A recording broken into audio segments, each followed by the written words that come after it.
Hello, chers abonnés, chers contrôleurs de gestion. Nous restons dans le cadre de la gestion prévisionnelle et notamment de la prévision des ventes. Je suis très heureux de pouvoir partager avec vous quelques techniques de prévision par la méthode d'ajustement linéaire. Dans la précédente vidéo, nous avons parlé de la technique des points extrêmes qui consistait simplement à pouvoir utiliser le premier et le dernier point d'une série statistique dont l'évolution était soit croissante, soit décroissante pour établir l'équation de la droite d'ajustement linéaire.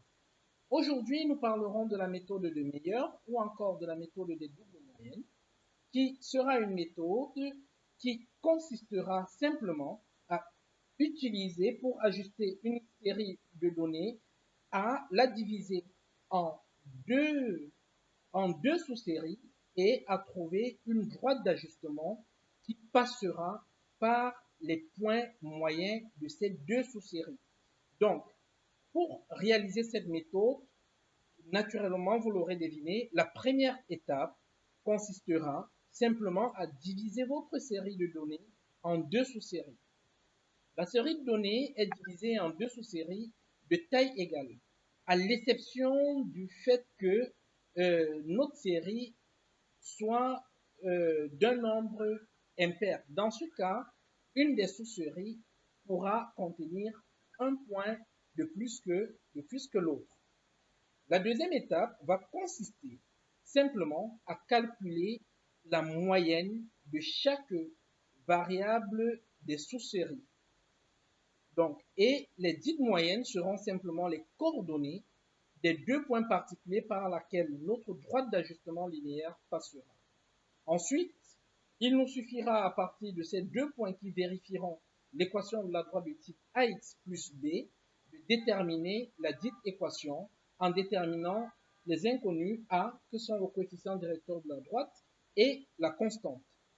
Et enfin, il suffira, une fois que vous aurez l'équation de la droite y égale à x plus b, vous pourriez l'utiliser pour faire vos différentes prévisions, soit numériquement, soit par lecture graphique. Dans notre cas, nous le ferons numériquement.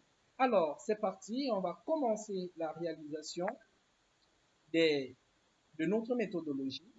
Voici la série qui nous est donnée. La toute première chose à faire pour moi sera de pouvoir la diviser en deux, tel que le préconise la méthode. Voilà, je vais commencer par la copier en transposé, ainsi. Voilà, très bien. Ça ne sert plus à rien, je vais les enlever. Voilà. J'ai donc ma série X, Y, d'accord, qui est désormais en verticale. Ici, je vais prendre de 1 à 6 et pour la première série et de 7 à 12 pour ma seconde série. D'accord? Ici, je rappelle que effectivement, voilà, nous allons faire ceci très rapidement. Ici, nous aurons la série S1 et là, nous allons appeler la série S2. Très bien, donc là, nous avons appliqué la première méthode qui consistait à diviser la série en deux sous-séries. D'accord? Rappelons que X représente les trimestres et Y les ventes. Ensuite, il nous reviendra de déterminer les points particuliers. Nous allons appeler le premier point A de coordonner la moyenne des X, euh, euh, de coordonner en abscisse la moyenne des X et en ordonnée la moyenne des Y. Pour ce faire, je vais simplement appeler la fonction moyenne, d'accord? Donc, je vais appeler la fonction moyenne, d'accord? Et là, voilà, va me donner 4 et 133. Donc, voilà mon premier point particulier de Meyer. Et je vais recopier la formule de l'autre côté et je vais obtenir le second point qui sera le point B de coordonnées 1087. Alors, nous allons essayer de nous repositionner dans notre équation de droite. Donc, A, X, plus B. Très bien. Donc, c'est cette équation de droite que nous voulons déterminer. Nous disons que si les points A et B passent par cette équation de droite, ça veut dire que ces points vérifient la dite équation. Donc, nous allons simplement remplacer dans cette équation x et y par les coordonnées de A et B pour avoir deux systèmes d'équations à deux inconnus. Nous aurons comme première équation de notre système E de A, d'accord, qui se déterminera en remplaçant y par sa valeur y. Pour A, c'est 133, je vais mettre la 133, sera égal à A, x c'est 4, je vais mettre 4, d'accord. Donc, on aura 4A, ok, bien, on aura 4A plus B. Très bien, donc on va faire pareil ici avec la deuxième équation qui sera l'équation issue du point B. D'accord? Le point B aussi vérifie l'équation de la droite des meilleurs. On peut donc écrire que 187 est égal, x, on va le remplacer par sa valeur, à 10 multiplié par A. D'accord? Donc, voilà, on va écrire ça comme ça, plus B. Okay? En écrivant 10A ou bien 4A, on ne change rien. Bon, pour une question de commodité, je vais mettre ça comme ça. Je vais mettre 4A et 10A. Voilà. Donc, j'obtiens donc mon équation de droite qui est sous cette forme. Je vais, pour la résoudre, utiliser la méthode additive. Donc, c'est-à-dire des soustractions. Je vais faire E de B moins E de A. Et là, je vais obtenir ici, je vais décaler là, ça va me donner 187 moins 133. Donc, 187 moins 133. D'accord? On aura 54, qui naturellement sera égal à 10A moins 4A.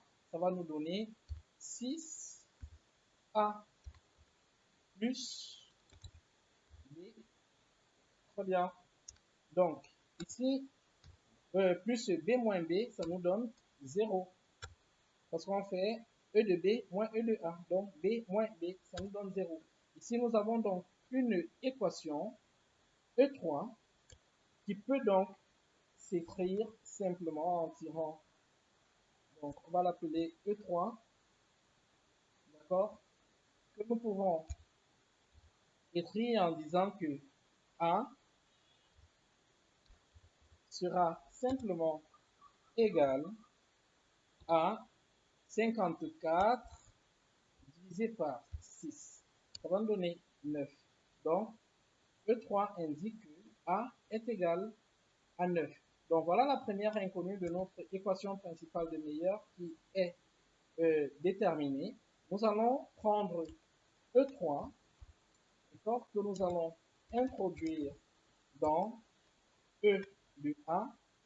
Il me semble que ce soit plus simple de le faire ainsi. Et là, nous allons obtenir, si je récupère E de A que je mets là, j'aurai 133 sera égal à 4 fois A. A, je vais simplement le remplacer par 9, d'accord, plus B. À partir de là, je peux donc tirer que mon petit B ne sera à rien d'autre que, ici, j'aurai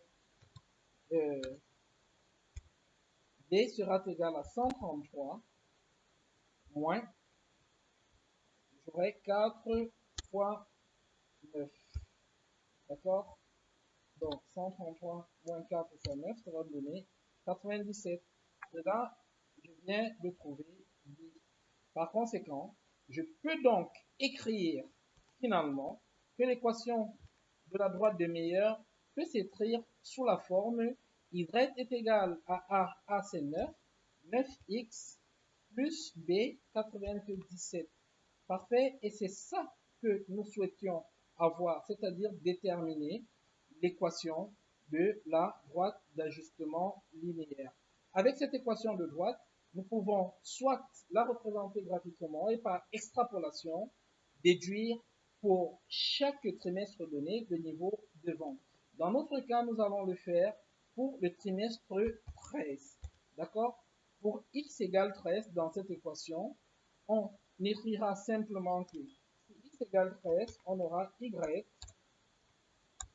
d'accord, qui sera égal à 9 fois x, on a remplacé x par sa valeur, égale 13, plus 97. Ça va nous donner 214. Donc pour x égale 13, on aura y égale 214.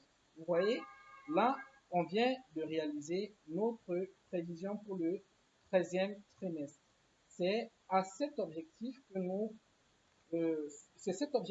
souhaitions atteindre. Donc, je crois que ça a été assez explicite pour chacun d'entre vous. Si cette vidéo vous a été utile, ne manquez pas de nous laisser un pouce bleu. Si vous avez des questions, laissez-nous-les en commentaire et nous ferons le plaisir de vous y répondre. Dans l'intervalle, je vous souhaite de rester concentré et de prendre soin de vous. Merci de faire confiance à TFAC Cameroun. Au revoir.